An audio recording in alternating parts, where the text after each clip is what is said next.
Today I'm talking with poet Wendy Salinger, winner of the 1980 National Poetry Series Open Competition. Wendy has been in Jacksonville to give a reading jointly sponsored by the University of North Florida and by the Jacksonville Women's Poetry Collective of FJC, who are the staff members of Kalliope. Wendy, last night you read a number of poems from Folly River, the book that won the open competition, over more than 2,000 manuscripts. Can you tell me a little bit about that competition, how you first came to enter it?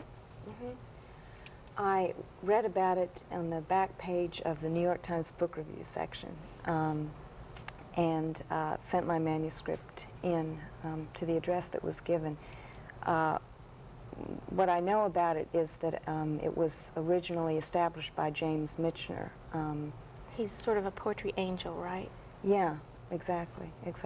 I believe he said in some article at some point that he thought it was a shame that it was so difficult to publish poetry, and that there might be someone, while he was struggling to write thousands of pages of prose, there was someone who was saying it all in one line, and that he had been influenced by poetry a lot, and so he wanted to create a greater opportunity for publication.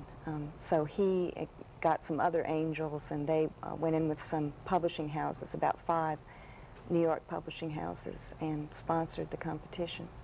Now, I believe there are 4 that are selected just by the publishing house. Is that correct? Well, I hope I'm right on my information, because my information comes from the 1980 competition, and there have been several since. I think there have been a few slight changes, but basically, as I understand it, there are 5 publishing houses, and there are 5 poets chosen, and 4 of them select the manuscript of someone whom they know of, or whose work they think should be being recognized. And they're usually already major writers. Some of recognized them. Some of writers. them, yeah.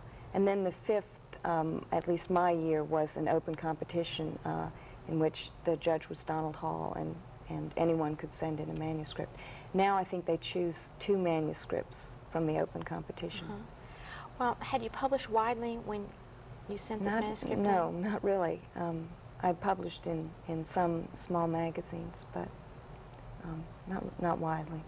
How long did it take from the time that you sent it in until you heard? Were you really amazed when you found out, or was there a process of, semi-finalists? Did you know what was going on until the end? No, I didn't.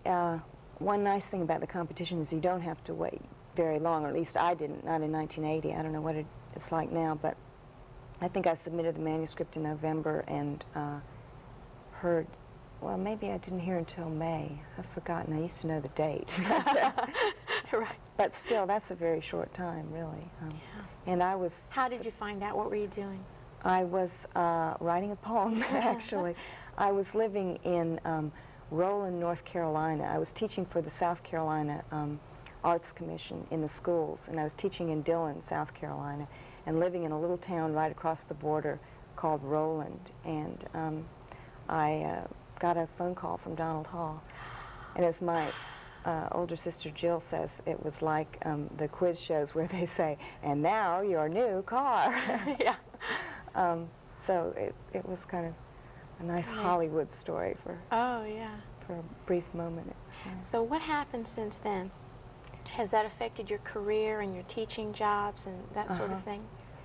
Yeah, I think so. I mean, I think I've gotten a few publications that I wouldn't have had before. I have a Guggenheim Fellowship this year, and I assume that having a book helped with that a lot. And I moved to New York since then and started working for Teachers and Writers Collaborative up there. So it's made some differences, and I've made some changes in my life since then. It's kind of hard to separate the two. Well, how long have you been writing seriously? Have you written since you were a child? Yes, I think I was about 8 years old when I started writing. It was kind of an accepted thing to do in my household because my father writes poetry, and he has published, he's retired from teaching now, but he's still writing poems. He published 2 books of poetry with forgotten the names of the presses, but one was with Grinnell College Press, where he taught when I was very young, and so it was just a habit. My sisters wrote, and I wrote, and he did something bad, you'd write a little poem to kind of get out of it. Try to get out of it. Yeah. Well, where did you go to school? Were you an English major? Or? I went to school at Duke University in Durham. I grew up in Durham from the age of 8 on, and went to undergraduate school at Duke, and then went to the University of Iowa. Did you go right to Iowa? I did, yeah. Okay. I know that I'm very curious about Iowa because there are always stories about the Writers' Conference, the Writers' Workshop there, and stories of famous personalities, stories of young writers not being able to take the pressure and the competition with other young writers. Is it really like that?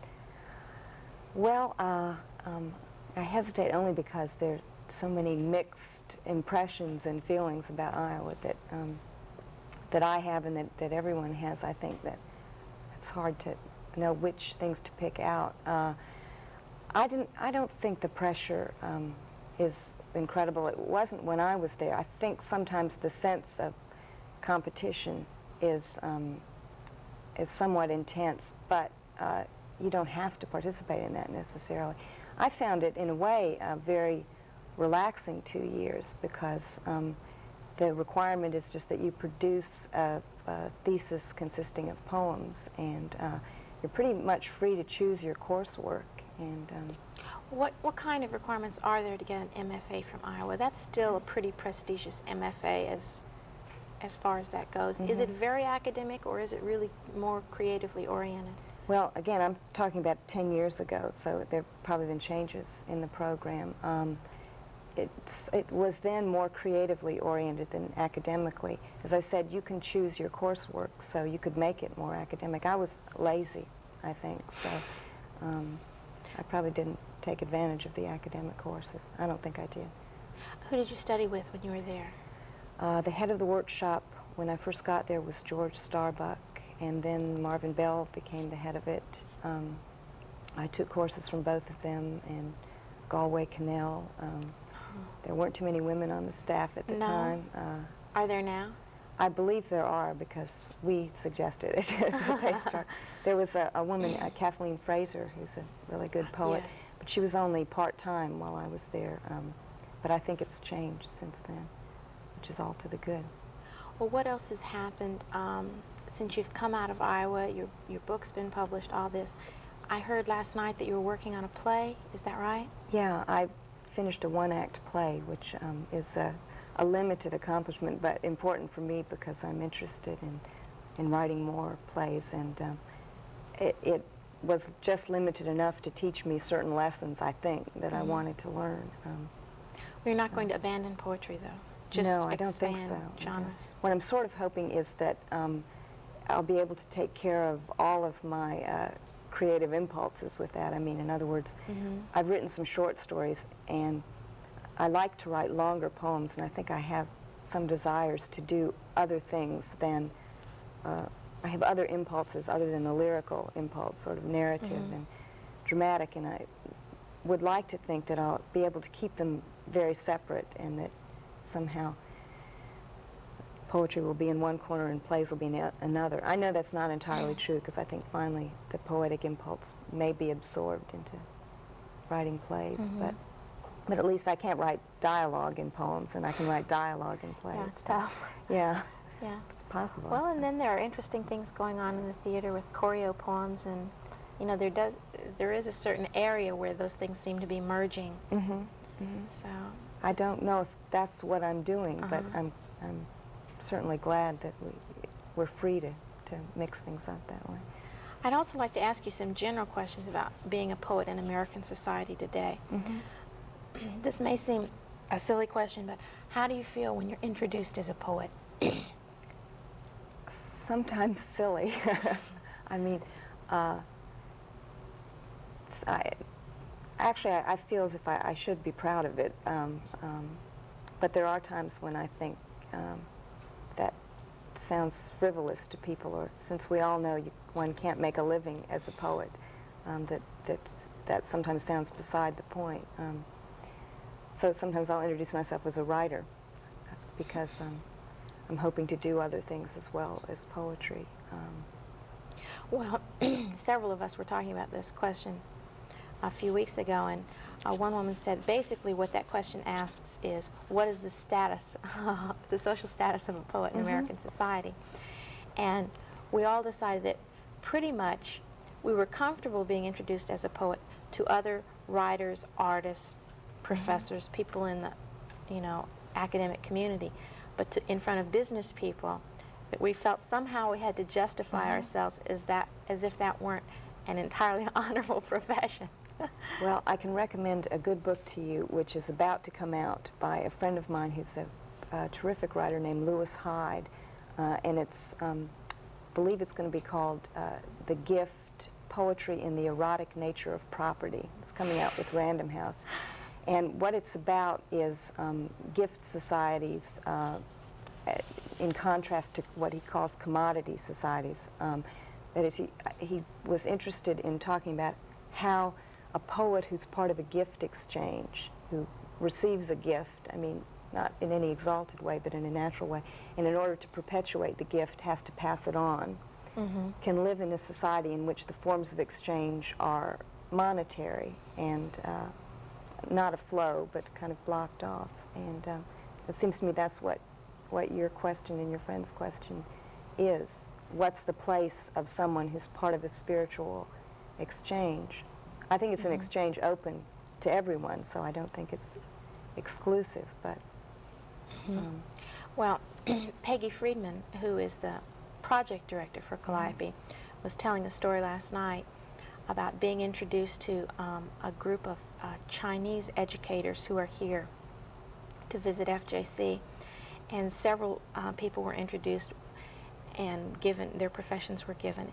And she said it was very different because when she was introduced as a poet, the Chinese educators all said, "Oh, wonderful, wonderful." And in their minds, it was just as wonderful to be a poet as to be a business executive. But in our society, that's just, not always true. I think I'll start introducing myself as a national treasure. A national Hi, treasure. I'm Wendy Salinger, a national treasure. In some ways, I really do think that it would be good for us if we could, put by some of our embarrassment about that. And the fact of it is, if we could make a living at this, I think it would be important. But there can't be but one or two poets in this country, I think, that can live from their books. I think there is some statistic on that there are 2 in this century or something. I read that somewhere. But no, I agree. It's improper to be embarrassed. I mean, and I'm not embarrassed, but I do know, I have to confess that I would rather introduce myself as a writer somehow.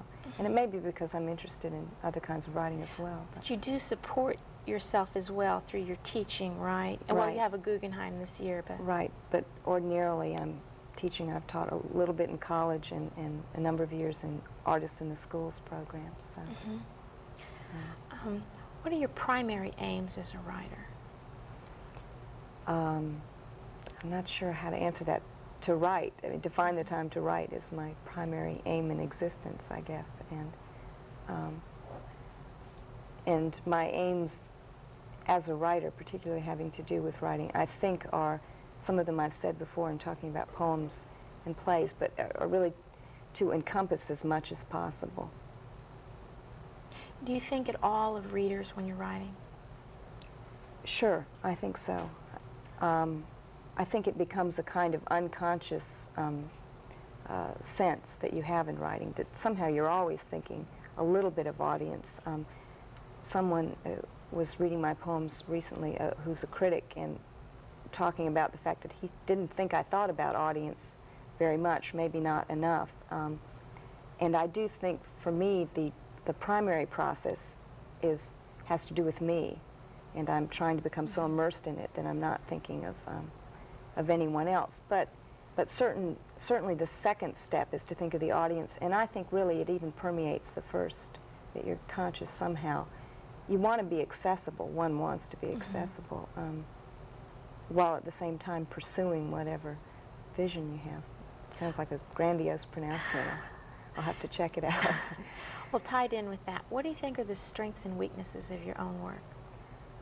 That's a great question, I think, and I'm not sure I'm capable of answering it.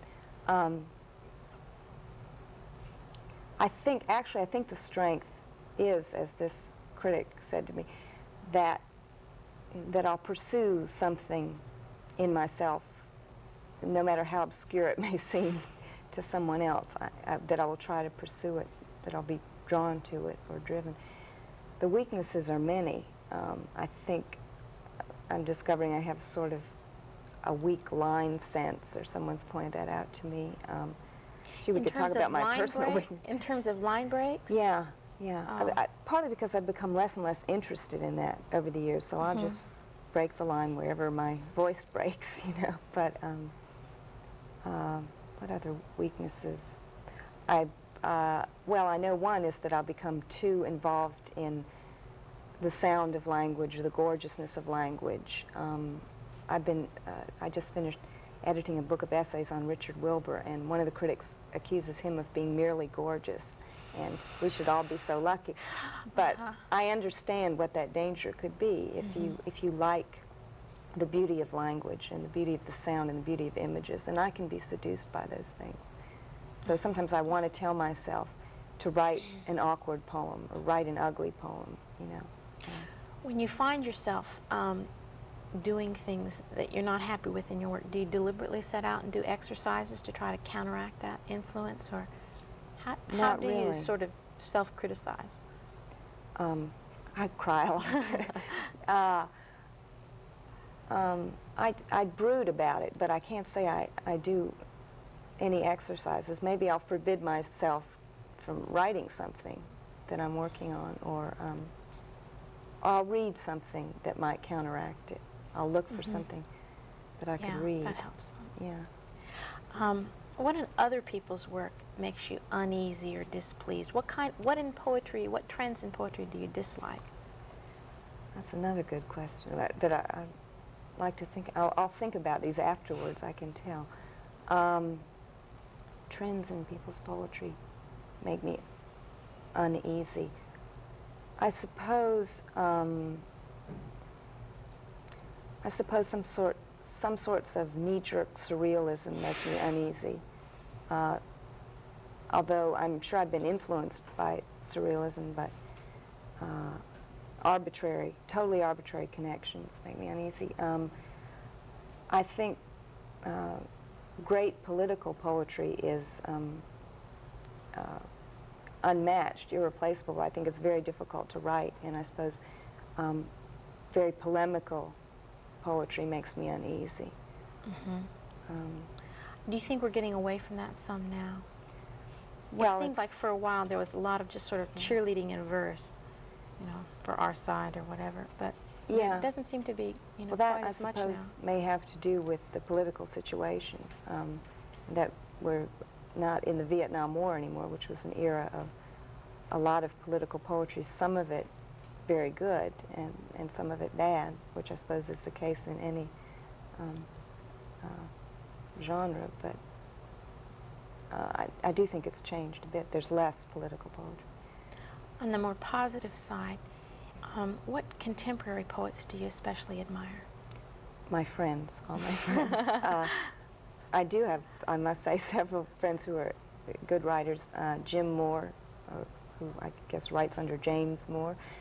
I think he's a terrific writer. He published with Pittsburgh Press and with Momentum Press. And these are my friends. I make no bones about it, but he's influenced me a lot. Again, Lou Hyde, Cynthia Keyworth, several of my friends. I like their poetry a lot.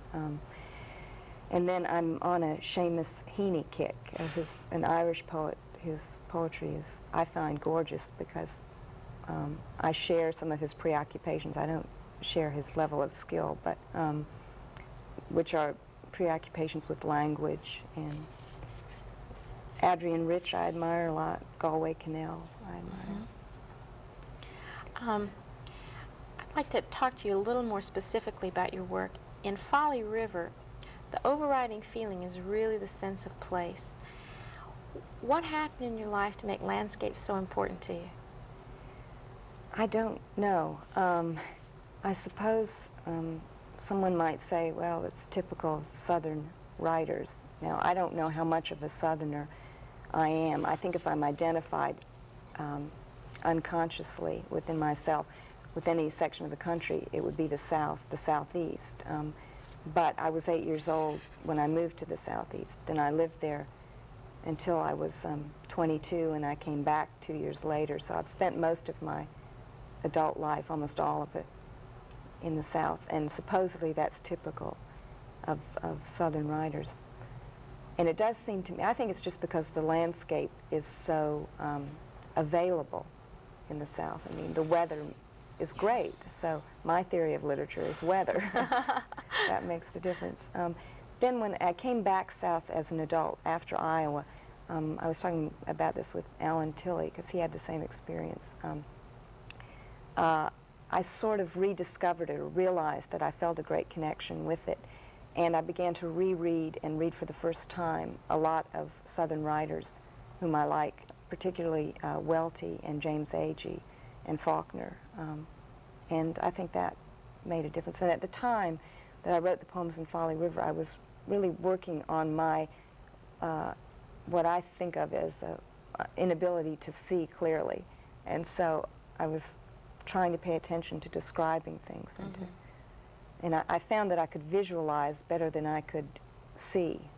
I mean, my imagination seems more accurate than my powers of observation. So There are a lot of poems in the book that deal with that, the sea smoke and... yeah, they were exercises in observation in some ways.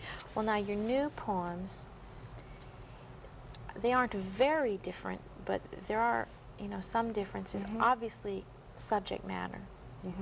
You know, your city pastoral, a very long series of poems, and they seem faster. The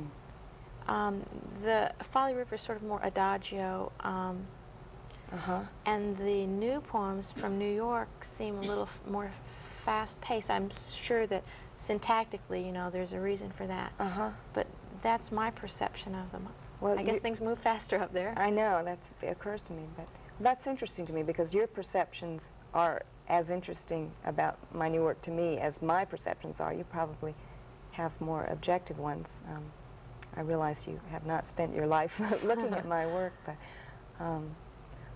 I feel some differences that actually started before I moved to New York, which have to do with the consciousness of language or some greater fascination with language than just observation.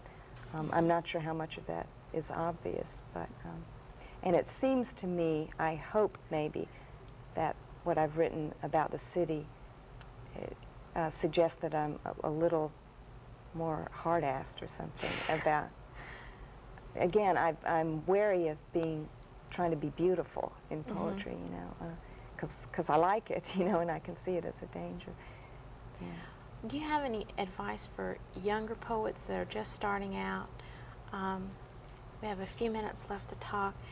Is it really important what you major in? Do you need to have an MFA? How soon should you start to publish? Any advice on those things? Not really, but I'll make some up. I mean, actually, no, I don't think you need an MFA. I don't think you need to go to a workshop. I didn't really go into all my ambiguities about workshops, but I certainly don't think you need to go to one to be a writer. As far as when to publish, I know people like Robert Bly have theories about how you should wait till your 30s, but I notice all our theories usually have to do with when we started getting published. So, and I didn't start really getting published till my 30s, so it would be easy for me to have that theory. I know that if it seems to me in retrospect that the poems I wrote in my 20s were pretty awful, but I don't think that there's any standard thing. I mean, you just think of Keats, think of anyone. I mean, there's just, I don't know that there's any guideline. Just if I had read any, widely? pardon? Just to read widely? Yeah, I was going to say if I had any advice, that would be exactly it. And that, even that may be presumptuous of me, but I find the more I'm immersed in words as a reader, the more expansive I feel as a writer, and that might help someone else. Well, how about writing every day? Do you think that's necessary? Should young poets do exercises if there's not a poem they're really currently working on? What kind of discipline and habits do you need?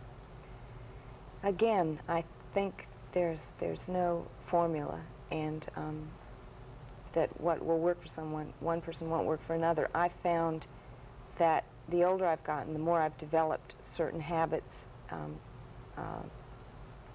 and that I like to write every day if I can. Oftentimes, because of jobs, I can't. I like to work in the mornings. I don't always get up in the mornings, and then I ruin the day, you know. But it's, I think maybe you do. There is some degree of discipline that one forces oneself to develop, and then it no longer becomes discipline. It becomes what you want to do when you get up in the morning. But there was a period of time when I made myself do that in order to turn it into a pleasure. Whether that, again, would work for someone else, I don't know. I don't know if I answered that question, but at least I got around it.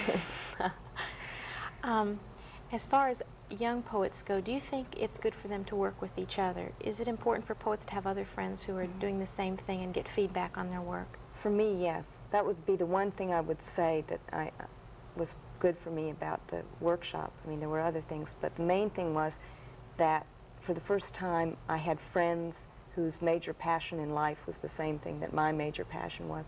And it seems to me there's no replacement for your contemporaries. And I try to remember that as a teacher, that no matter what a teacher can tell you, if you can find someone else at the same stage or near the same stage with whom you can exchange ideas and poems, it's invaluable. It has been for me, and that's why I mention my friends' work, first of all, because